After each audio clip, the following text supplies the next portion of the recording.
काम करो ऐसा कि एक पहचान बन जाए, काम करो ऐसा कि एक पहचान बन जाए, हर कदम चलो ऐसा कि एक निशान बन जाए। यहाँ जिंदगी तो हर कोई काट लेता है, यहाँ जिंदगी तो हर कोई काट लेता है, जिंदगी जियो इस कदर की मिसाल बन जाए। नमस्कार दोस्तों, मैं रंजीत कुमार आपको स्वागत करता हूँ आज की इस नए वीडियो में। दोस्तों आज की इस वीडियो में हम क्लास 10th फिजिक्स चैप्टर 2 जिसका नाम है प्रकाश का अपवर्तन, इस चैप्टर से संबंधित दोस्तों आज की इस वीडियो में हम 3 टॉपिक पर बात करने वाले हैं। तो देख सकते हैं आप जिन 3 टॉपिक पर बात करने वाले हैं उसको यहाँ पर। तो देखिए पहला टॉपिक है प्रकाश का अपवर्तन, दूसरा टॉपिक है पार्श्विक विस्थापन और तीसरा टॉपिक है अपवर्तनांक। तो चलिए हम स्टार्ट करते हैं वीडियो को और बारी बारी से तीनों पर चर्चा करते हैं। तो देख सकते हैं हमारा पहला टॉपिक है प्रकाश का अपवर्तन। तो सबसे पहले हम इसी के बारे में समझ लेते हैं कि प्रकाश का अपवर्तन आखिर में क्या होता है।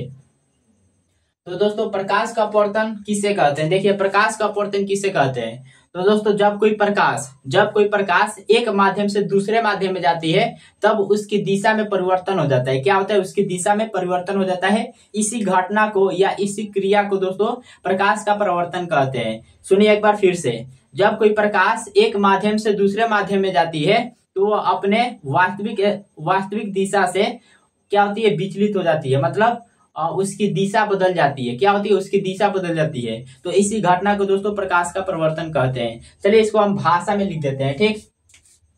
तो इसका हम परिभाषा लिख देते हैं। जब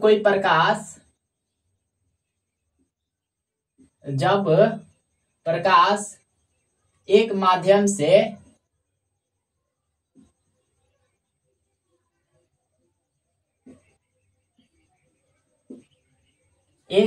से दूसरे माध्यम में जाती है,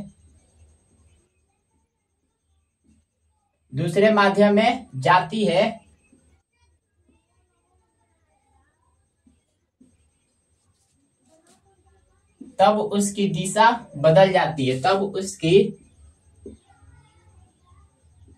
तब उसकी दिशा बदल जाती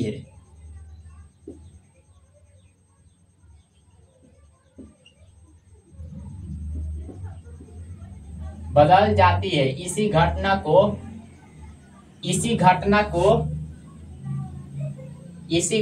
को प्रकाश का अपवर्तन कहते हैं। इसी घटना को प्रकाश का अपवर्तन कहते हैं।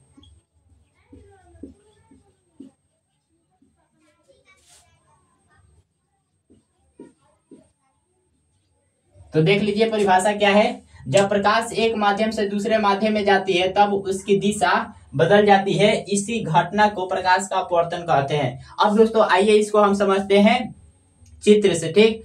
और उससे पहले दोस्तों हम इस प्रकाश के अपवर्तन के परिभाषा को हम रिलेट करते हैं समाज के चीजों से, ठीक। तो देखिए हम लोग इसका उदाहरण ले सकते हैं समाज से। देखिए हम लोग कई जगह नहाए हैं, जैसे स्विमिंग पूल में नहाए हैं, तालाब में भी नहाए ही होंगे, ठीक, स्नान किए होंगे। तो उस समय क्या होता है कि हमारा आधा शरीर पानी के अंदर होता है। क्या होता है? पानी के अंदर होता है। तो जो शरीर पानी के अंदर होता है वो हमें ऐसा लगता है देखने पर कि वो थोड़ा सा छोट दिखाई दे रहा है, या नहीं दोस्तों तो थोड़ा सा तिरछा दिखाई दे रहा है, मुड़ा हुआ दिखाई दे रहा है। तो ये सभी किसका उदाहरण है दोस्तों? प्रकाश का अपवर्तन। एक उदाहरण आप ये भी ले सकते हैं कि पानी से भरे बर्तन में जब कोई स्टिक डाला जाता है, ठीक, जब कोई स्टिक डाला जाता है तो स्टिक का वह भाग जो पानी के अंदर डूबा हुआ है वो भाग दोस्तों क्या होता है? मुड़ा हुआ दिखाई देता है, ठीक, मुड़ा हुआ प्रतीत होता है। तो ये सभी के सभी किसका उदाहरण है दोस्तों? तो प्रकाश का अपवर्तन है। अब यहाँ पर आप चित्र से समझ लिए। देखिए यहाँ पे ये एक बर्तन है, क्या है? एक डिब्बा है। तो समझ लीजिए क्या है? डिब्बा है। और इस डिब्बे में दोस्तों पानी है। इस डिब्बे में पानी है, ठीक। इस डिब्बे में क्या है? पानी है। इसमें हम क्या कर दिए? एक स्टिक डाल दिए। अब ये जो स्टिक है ये वास्तव में यहाँ पर है, लेकिन अगर हम यहाँ से देखेंगे, अगर इसको हम यहाँ से देखेंगे तो ये जो स्टिक है ना ऐसा लगेगा दोस्तों कि यहाँ से आ रहा है, ठीक। यहाँ से ये जो स्टिक है ये यहाँ पर है, तो ऐसा प्रतीत होता है। ये क्यों होता है? तो ये प्रकाश के अपवर्तन के कारण होता है। तो आई होप कि आपको ये समझ में आ गया होगा प्रकाश के अपवर्तन। अब आइए इसे डिटेल में समझते हैं, ठीक। इसके पदों को भी हम समझते हैं।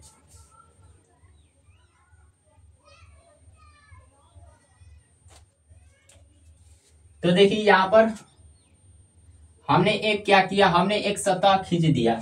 ये ऐसा सतह है जो दो माध्यमों को अलग करता है, ठीक। ये ऐसा सतह है जो दो माध्यमों को अलग करता है। एक माध्यम हम मान लेते हैं हवा, एक माध्यम हमारा है हवा और दूसरा माध्यम है दोस्तों पानी। क्या है दूसरा माध्यम है पानी। अब यहाँ पर हम क्या करते हैं, हवा से एक किरण इस सतह पर क्या करते हैं, टकराते हैं। हमने क्या किया, एक किरण लेकर इस सतह पर टकरा दिया, ठीक। अब देखिए जो किरण सतह पर पड़ती है उस किरण को बोलते हैं दोस्तों आपतित किरण। उस किरण को क्या बोलते हैं, आपतित किरण। तो इस किरण को क्या बोलेंगे हम, आपतित किरण। इस किरण को आपतित किरण बोलेंगे, ठीक। आपतित किरण कहा जाता है। और ये जो आपतित किरण है, ये जो आपतित किरण है सतह के जिस बिंदु पर मिलती है या जिस बिंदु पर पड़ती है उस बिंदु को दोस्तों आपतन बिंदु कहते हैं, ठीक। तो ये हमारा बिंदु हो जाएगा कौन, आपतन बिंदु, ठीक। इस बिंदु को क्या बोलेंगे, आपतन बिंदु, आपतन बिंदु कहेंगे, ठीक। तो ये हमारा हुआ आपतन बिंदु। अब देखिए अब क्या होगा, इस आपतन बिंदु पर हम एक अभिलंब खींच लेते हैं, अभिलंब खींच लेते हैं, ठीक। आपतन बिंदु पर क्या करते हैं, अभिलंब खींच लेते हैं। तो हमने एक अभिलंब खींच लिया, ये दोस्तों अभिलंब है और इसको एन से सूचित किया जाता है क्योंकि अभिलंब का दोस्तों इंग्लिश होता है नॉर्मल, ठीक। नॉर्मल होता है तो नॉर्मल शब्द से उसका पहला अक्षर लिया गया है एन, तो एन से सूचित किया जाता है अभिलंब को, ठीक। उसके बाद क्या होगा, ये देखिए ये जो किरण है इसको जाना चाहिए सीधा, ऐसे सीधा जाना चाहिए। लेकिन दोस्तों ये सीधा न जाकर ये इधर मुड़ जाएगा, ठीक। ये क्या होगा, इधर मुड़ जाएगा।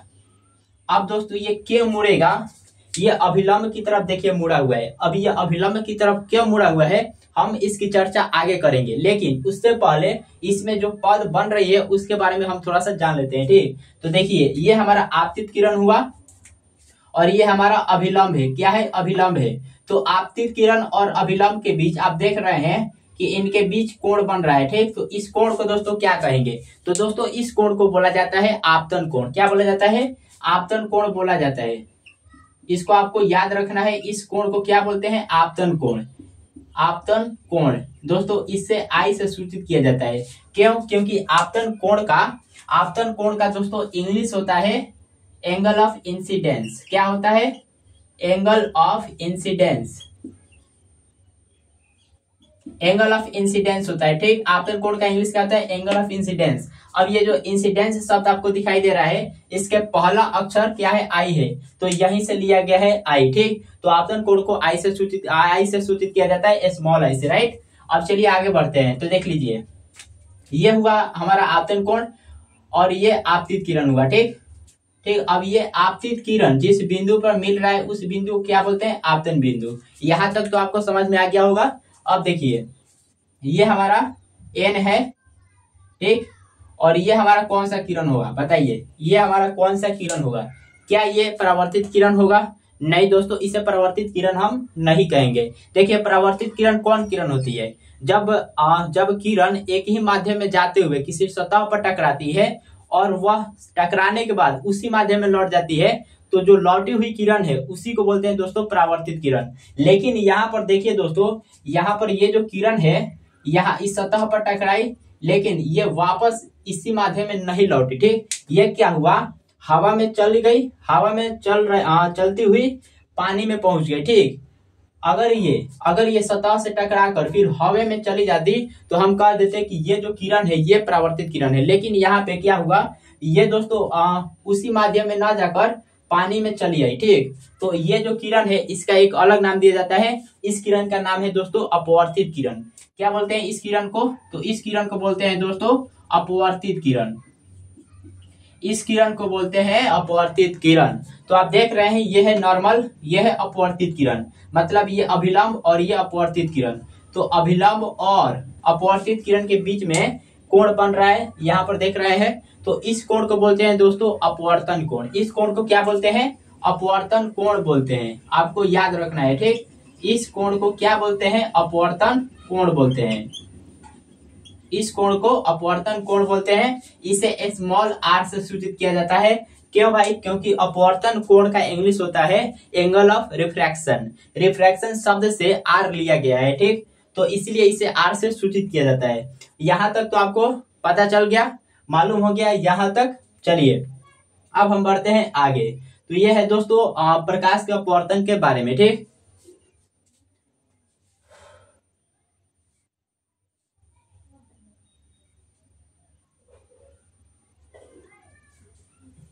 अब यहाँ पे दोस्तों हमने कहा था आपको कि आगे बताएंगे कि ये जो अभिलंब है, ये अभिलंब सॉरी ये जो अपवर्तित किरण है ये अभिलंब के तरफ ही क्यों मुड़ी है, ठीक।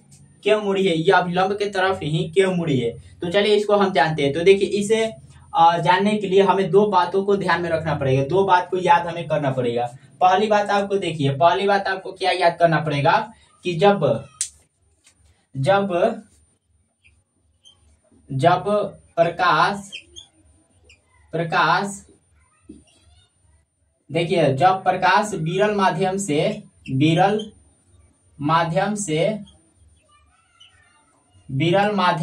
सघन माध्यम में जाती है,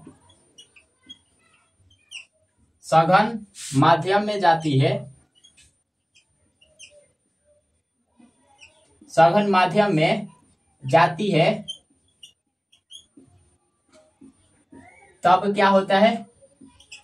तब देखिए जब प्रकाश विरल माध्यम से सघन माध्यम में जाती है तब प्रकाश जो है दोस्तों अभिलंब की ओर मुड़ता है। किधर मुड़ता है? अभिलंब की ओर। तब प्रकाश अभिलंब की ओर मुड़ता है।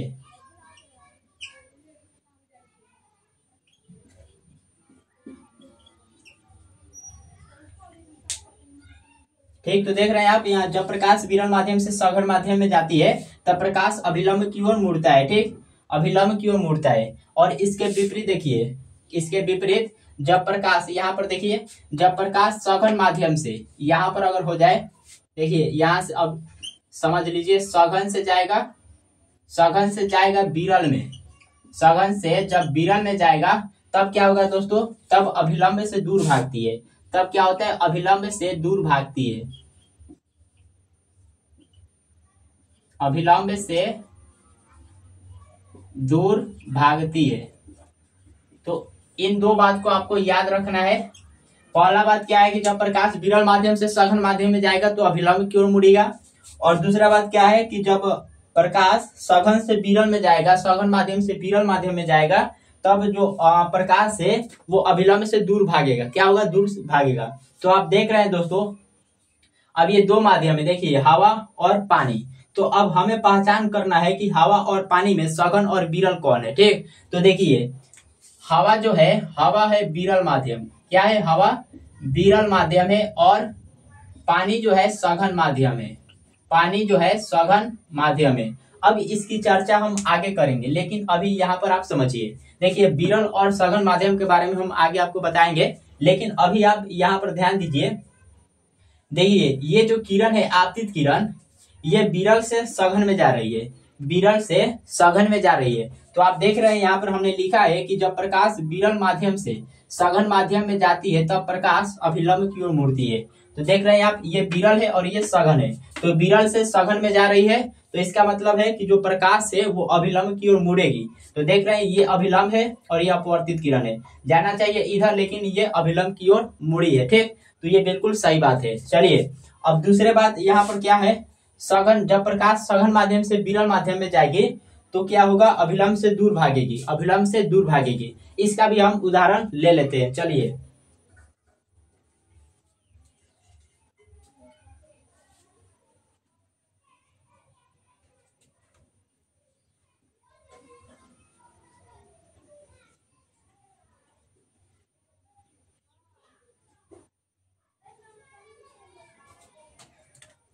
तो इसका हम उदाहरण ले लेते हैं दूसरे का। ये हमारा है ये हमारा क्या है? ऐसा सतह है जो दो माध्यमों को अलग करेगा। तो अब की बार हम क्या करते हैं, ऊपर ले लेते हैं कांच और नीचे पानी को ही, पानी पहले भी था, अभी भी पानी ही रहने देते हैं। चलिए ये हमारा एक किरण ले लिए।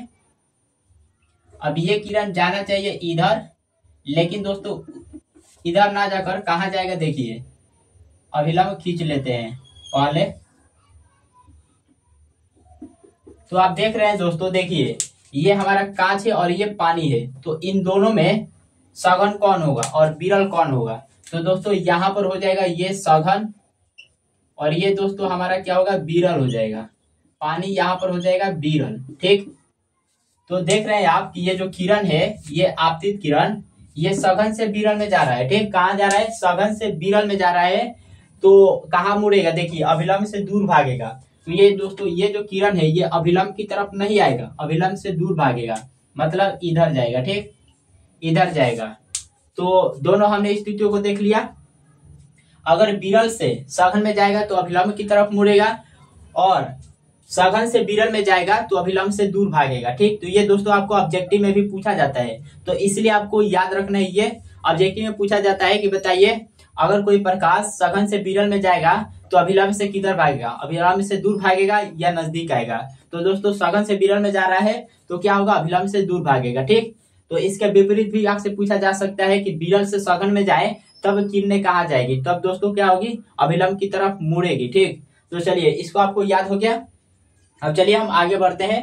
तो हमने दोस्तों आपको कहा था कि चलिए आगे बताएंगे हम सघन और विरल माध्यम के बारे में। तो चलिए इसके बारे में भी हम थोड़ा सा समझ लेते हैं।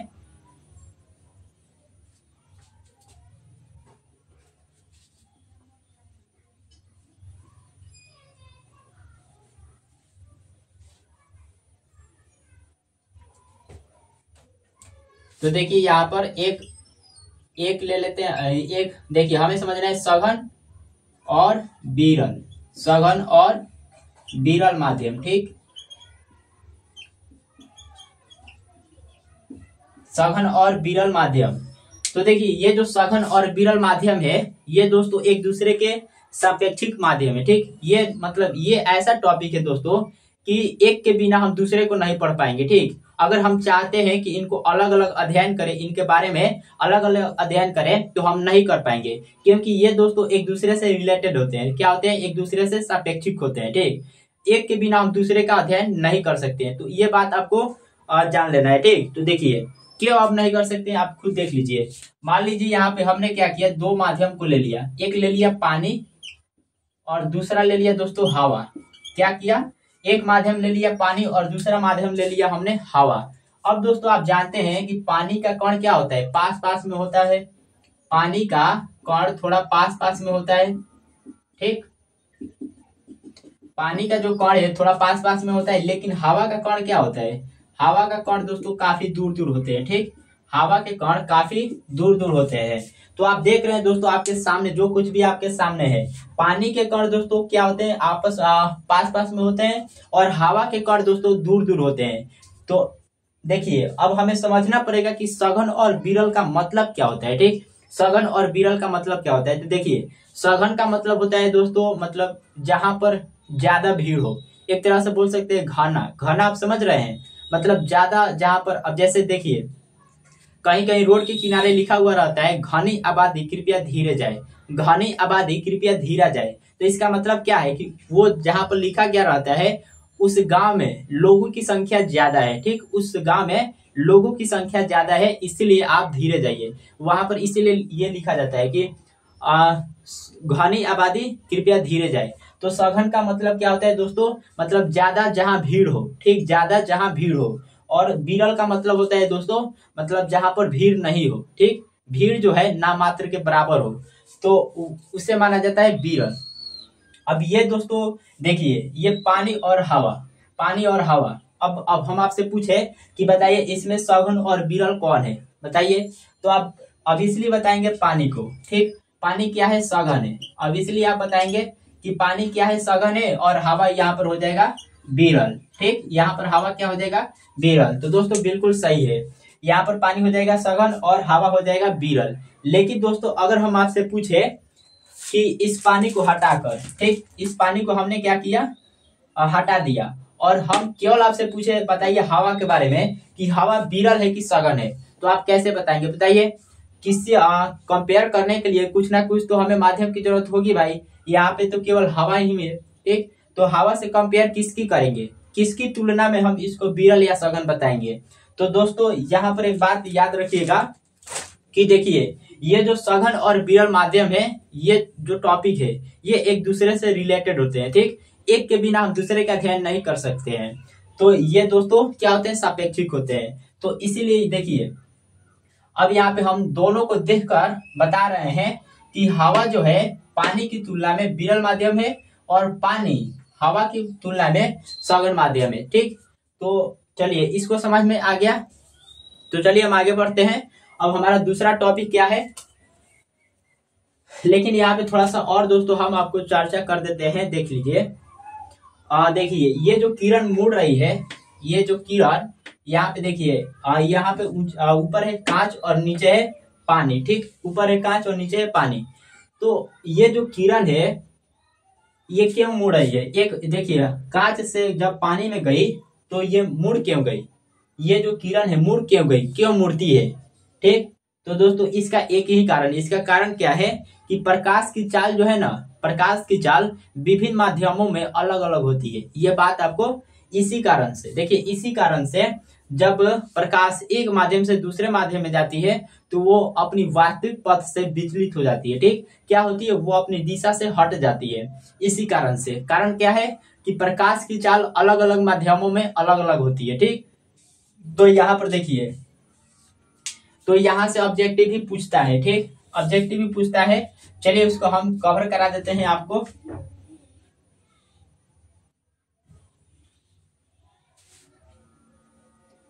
तो आपको याद रखना है दोस्तों, तो हमने क्या बताया है आपको कि प्रकाश की चाल अलग अलग माध्यमों में अलग अलग होती है, ये हमने अभी बताया है, ठीक। तो देखिए अगर हम देखिए प्रकाश की चाल सबसे अधिक किस माध्यम में होती है, प्रकाश की चाल सबसे अधिक किस माध्यम में होती है, तो निर्वात में होती है। किस में होती है, निर्वात में, निर्वात या दोस्तों वायु में, ठीक, निर्वात या वायु में। कितनी होती है बाद में बताएंगे। उसके बाद देखिए जल में, उसके बाद कांच में, मतलब इसमें प्रकाश की चाल कितनी है ये हम लोग जानेंगे, ठीक। तो देखिए निर्वात या वायु में प्रकाश की चाल दोस्तों होती है 3 लाख किलोमीटर, 3 लाख किलोमीटर प्रति सेकंड, ठीक। मतलब एक सेकंड में प्रकाश की चाल जो है 3 लाख होती है, 3 लाख किलोमीटर। मतलब एक सेकंड में वो 3 लाख किलोमीटर की रफ्तार से भागेगा, ठीक, एक सेकंड में। उसके बाद जल में कितनी होती है, तो जल में दोस्तों 2,25,000 होती है, 2,25,000, ठीक, 2,25,000 होती है। उसके 2,25,000 किलोमीटर प्रति सेकेंड।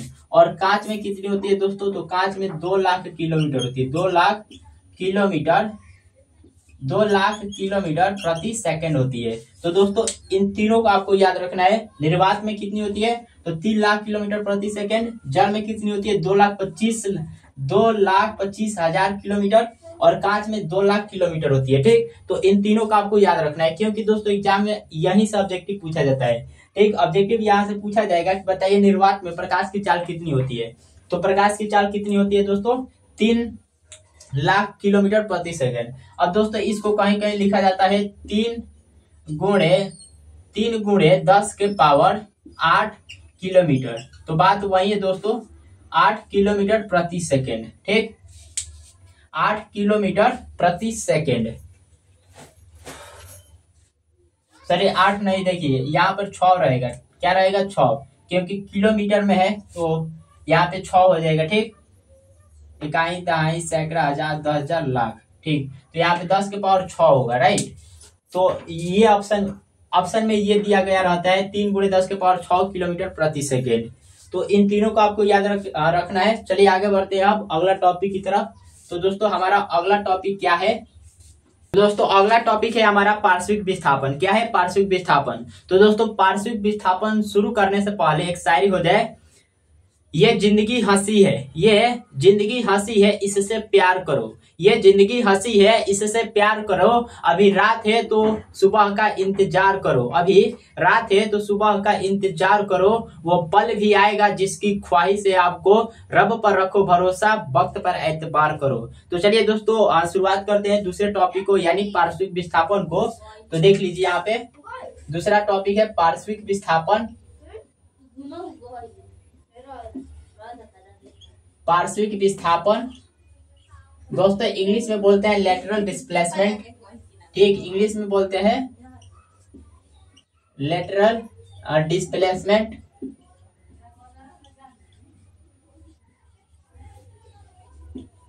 ठीक, तो देखिए पार्श्विक विस्थापन को समझने के लिए पहले ये आपको मालूम होना चाहिए कि पार्श्विक विस्थापन बनता कब है। तो देखिए पार्श्विक विस्थापन कब बनता है, जब प्रकाश को कांच की सिल्ली से होकर गुजारा जाता है, तब वहां पे बनता है दोस्तों पार्श्विक विस्थापन। तो आइए हम चित्र से इसको पहले समझते हैं, उसके बाद इसके परिभाषा को हम लिखेंगे। ठीक, तो चलिए पहले हम चित्र समझते हैं। तो हमने क्या किया, यहाँ पर देखिए हम एक कांच की सिल्ली ले रहे हैं। ये है दोस्तों कांच की सिल्ली। क्या है, कांच की सिल्ली है। ये है कांच। ठीक, और बाहर इसके क्या है, हवा है। चारों तरफ क्या है, हवा है। ठीक, चारों तरफ क्या है, हवा है। तो अब यहाँ पर पहले आप फिक्स कर लीजिए कि कौन सघन है और कौन विरल है। तो देखिए ये है कांच और ये है हवा। तो हवा दोस्तों अब इसलिए क्या होगा, विरल होगा।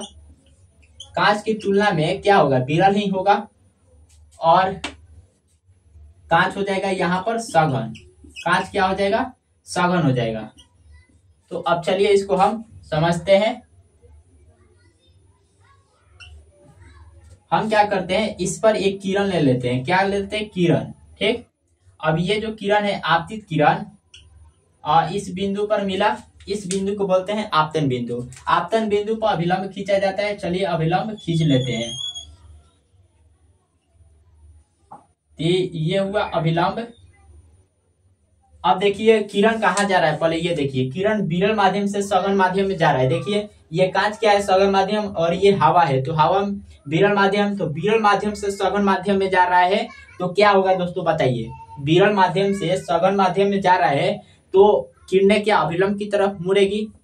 ठीक, तो ये जा रहा है इधर। देखिए ये असल में जा रहा है इधर, लेकिन ये इधर न जाकर ये अभिलंब की तरफ मुड़ जाएगी। अभिलंब की तरफ मुड़ जाएगी थोड़ा सा। ठीक, तो यहां पर जाएगा। राइट, अब क्या होगा, यहां पर देखिए अब ये जो किरणें है ये अपवर्तित किरण है। ठीक, ये हमारा अपवर्तित किरण है। अब ये अपवर्तित किरण फिर सिल्ली से बाहर निकलेगा। क्या होगा, सिल्ली से बाहर निकलेगा। तो अब निकलते समय आप ध्यान दीजिए, ये अंदर क्या है, सघन माध्यम है, और बाहर विरल माध्यम है। तो ठीक, तो यहाँ पे पहले हम एक बना लेते हैं अभिलंब। इस बिंदु को बना लेते हैं, और इस बिंदु पर अभिलंब हमने खींच लिया। ठीक, अब देखिए आप ध्यान दीजिए, ये किरण जाएगी इधर, ये असल में जाएगी इधर, लेकिन मतलब इस किरण को असल में इधर जाना चाहिए, लेकिन वो इधर ना जाकर कहीं और जाएगी। अब जाएगी किधर, तो देखिए अब सघन से विरल माध्यम में आ रही है। ठीक, सघन से विरल माध्यम में आ रही है। तो आप जानते हैं कि सघन से विरल माध्यम में जब किरणें जाती है तो अभिलंब से क्या होती है, दूर भागती है। तो ये है हमारा अभिलंब। तो इससे ये क्या होगा, दूर भागेगा, मतलब ये जाएगा इधर। ठीक, ये जाएगा इधर। तो दोस्तों यहाँ पर देखिए अब पार्श्विक विस्थापन यहीं से निकल कर आएगा। अब आप देख रहे हैं दोस्तों, ये हमारा कौन सा किरण है, ये दोस्तों हमारा है आपतित किरण। आप देख रहे हैं ये हमारा है आपतित किरण। कौन सा किरण है, आपतित किरण। ये हमारा है आपतित किरण। और ये कौन सा किरण है, तो दोस्तों इस किरण को बोला जाता है निर्गत किरण। क्या बोला जाता है, इस किरण को बोला जाता है निर्गत किरण। तो आप देख रहे हैं ये है निर्गत किरण और ये है आपतित किरण। ठीक, तो इन निर्गत किरण और आपतित किरण के बीच में आप देख रहे हैं ये सब दूरी, ये जो दूरी दिख रहा है इसे ही बोलते हैं दोस्तों पार्श्विक विस्थापन। क्या बोलते हैं, पार्श्विक विस्थापन। इसी दूरी को बोलते हैं दोस्तों पार्श्विक विस्थापन।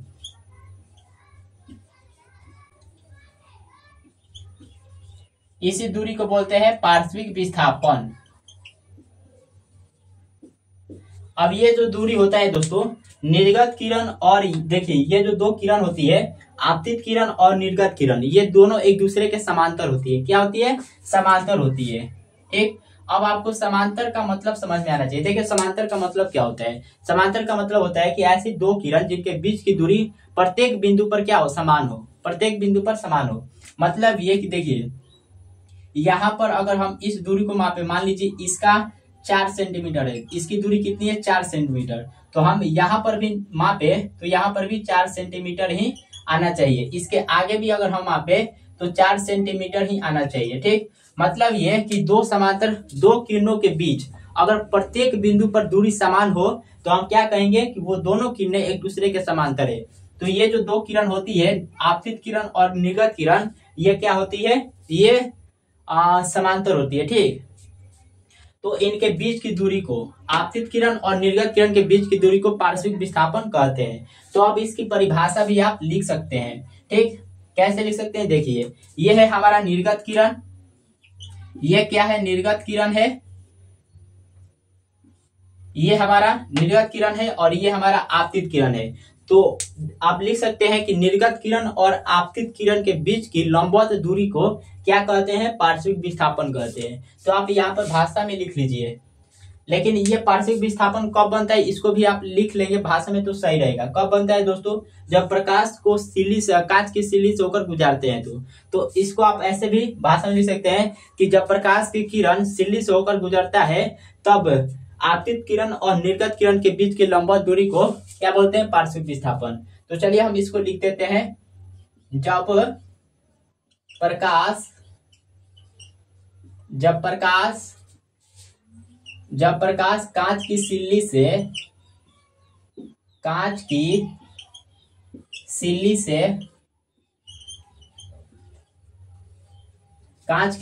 से होकर गुजरता है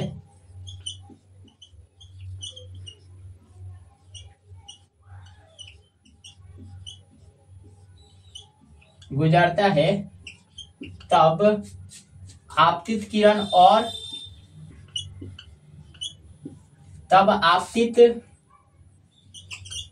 किरण और निर्गत किरण के बीच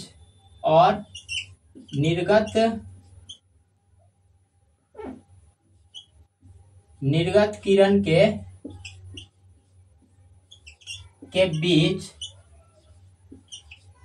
लंबवत दूरी को, निर्गत किरण के बीच लंबवत दूरी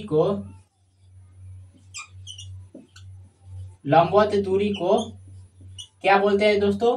पार्श्विक विस्थापन कहते हैं।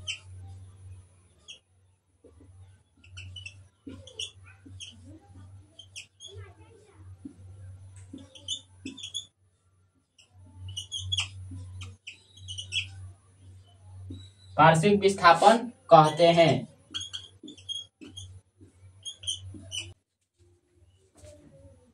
तो देखिए यहाँ पे पार्श्विक विस्थापन का परिभाषा, जब प्रकाश कांच की सिल्ली से होकर गुजरता है तब आपतित किरण और निर्गत किरण के बीच की लंबवत दूरी को पार्श्विक विस्थापन कहते हैं। पार्श्विक विस्थापन कहते हैं। तो बोलिए दोस्तों, आपको समझ में आया कि नहीं? दोस्तों बिल्कुल आसान है, इसमें समझना क्या है। इस देख आपके सामने जो कुछ भी आपके सामने है, यहाँ पे आपतित किरण है और ये निर्गत किरण है, इनके बीच की लंबवत दूरी को ही तो पार्श्विक विस्थापन कहते हैं। चलिए आगे बढ़ते हैं। तो दोस्तों अगला टॉपिक हमारा क्या है? अगला टॉपिक है अपवर्तनांक।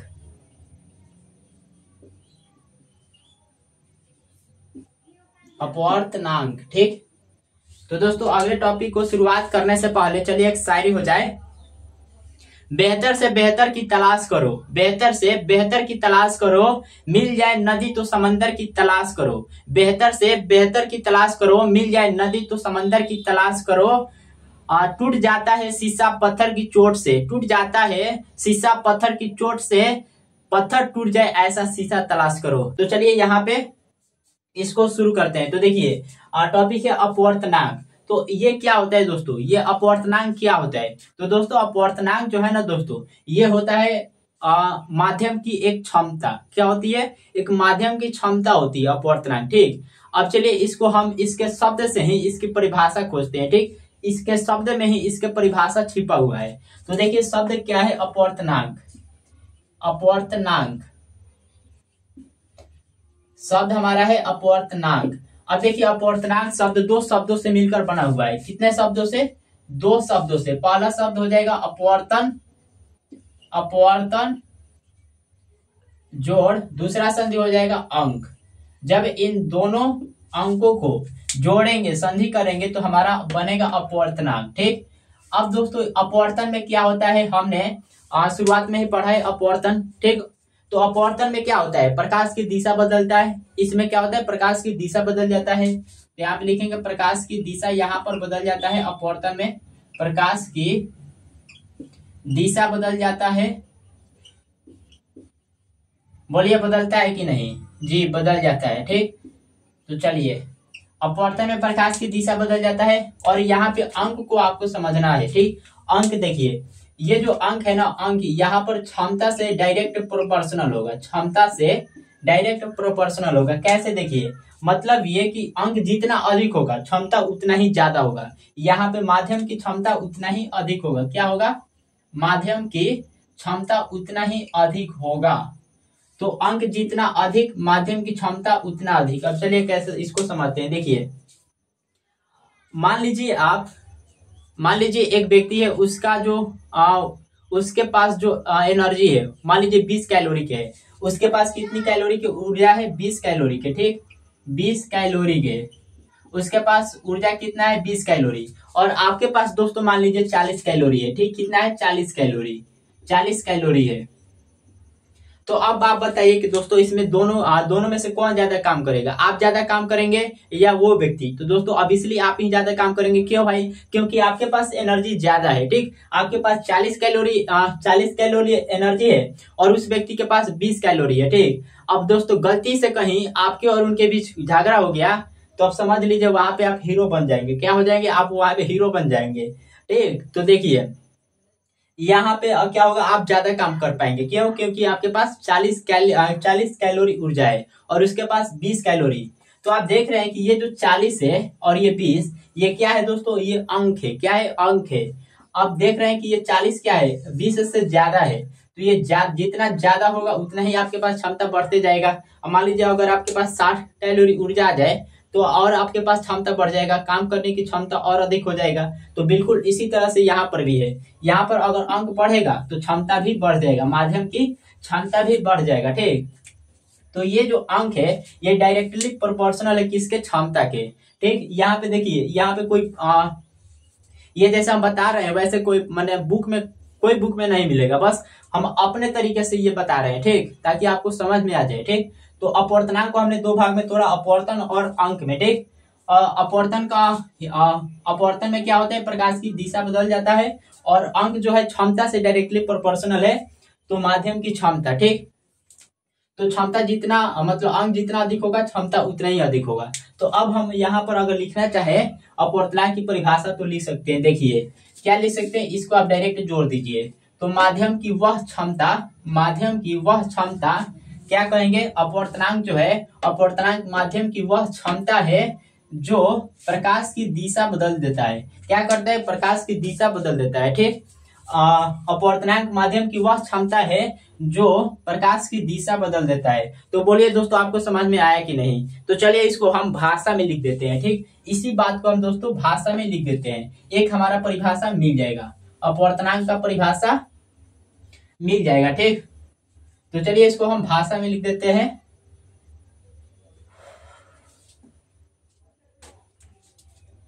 तो अपवर्तनांक क्या है? अपवर्तनांक यहाँ पे लिखेंगे अपवर्तनांक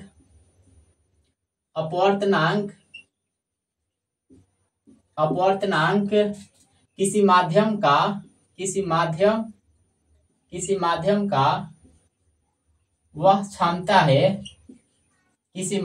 का वह क्षमता है, वह क्षमता है जो प्रकाश की दिशा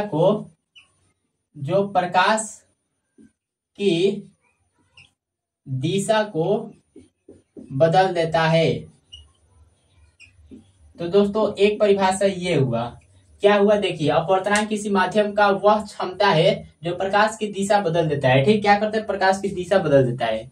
तो दोस्तों हम यहाँ पर देख रहे हैं कि मान लीजिए ये है हवा और ये है पानी। ठीक, हमने क्या किया, हमने एक प्रकाश यहाँ पर भेजा और ये क्या हुआ, ये प्रकाश, ये जो प्रकाश किरण है यहाँ से मुड़ गया। तो बस ये क्यों मुड़ा, तो इसी क्षमता के कारण, इसी क्षमता के कारण ये मुड़ गया। ठीक, तो इसे बोलते हैं दोस्तों अपवर्तनांक। आई होप कि आपको ये समझ में आ गया होगा। ठीक, इसी क्षमता को क्या बोलते हैं, अपवर्तनांक बोलते हैं। अब दोस्तों चलिए, अब इसका एक और परिभाषा होता है, क्या होता है, एक इसका एक और परिभाषा होता है, उसको भी हम यहाँ पर जान लेते हैं। उसका प्रयोग कहाँ किया जाता है, तो दोस्तों हमने देखिए अपवर्तनांक को दो भाग में तोड़ा था, अपवर्तन, अपवर्तन प्लस अंक। अंक यानी यहाँ पर कहे तो क्षमता। तो यहाँ पर दोस्तों क्षमता को ज्ञात करने के लिए ही दूसरे परिभाषा का परिभाषा दिया गया है। ठीक, दूसरा परिभाषा दिया गया है। तो दूसरा परिभाषा क्या है, देखिए, किसी माध्यम, देखिए किसी माध्यम का अपवर्तनांक, किसी माध्यम का अपवर्तनांक, किसी माध्यम का अपवर्तनांक शून्य में प्रकाश की चाल, शून्य में प्रकाश की चाल, प्रकाश की चाल और उस माध्यम में प्रकाश की चाल के अनुपात को, उस माध्यम में और उस माध्यम में प्रकाश की चाल को, प्रकाश की चाल के अनुपात को, चाल के अनुपात को, अनुपात को क्या बोलते हैं दोस्तों, उस माध्यम का अपवर्तनांक बोलते हैं। ठीक, प्रकाश की चाल के अनुपात को उस माध्यम का, उस माध्यम का अपवर्तनांक कहते हैं, उस माध्यम के अपवर्तनांक, उस माध्यम का अपवर्तनांक कहते हैं। तो देखिए दूसरा परिभाषा हमारा क्या है, दूसरा परिभाषा है कि किसी माध्यम का अपवर्तनांक शून्य में प्रकाश की चाल और उस माध्यम में प्रकाश की चाल के अनुपात को उस माध्यम का अपवर्तनांक कहते हैं। तो ये है दोस्तों दूसरा फॉर्मूला। अब हम लिख सकते हैं फॉर्मूला। ठीक, इस फॉर्मूला को हम लिख सकते हैं। देखिए मान लीजिए कोई माध्यम, चलिए यहाँ पे माध्यम, तो यहाँ पे लिख लेंगे माध्यम का अपवर्तनांक, माध्यम का अपवर्तनांक,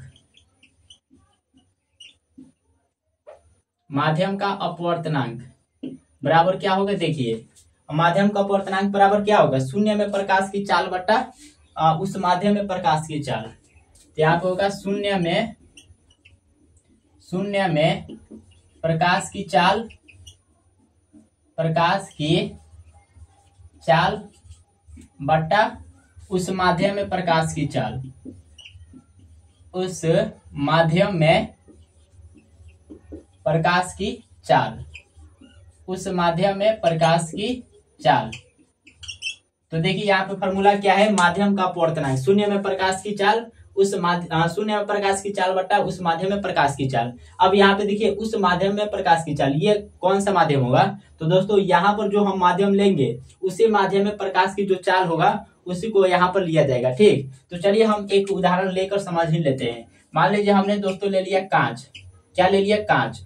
अब दोस्तों आप जानते हैं कि शून्य में प्रकाश की चाल कितनी होती है। दोस्तों हमने शुरुआत में इसकी चर्चा किया था। देखिए शून्य कहिए या दोस्तों शून्य या निर्वात, शून्य या निर्वात दोस्तों एक ही होता है। ठीक, शून्य या निर्वात। तो निर्वात में प्रकाश की चाल कितनी होती है, 3 लाख किलोमीटर प्रति सेकंड, 3 लाख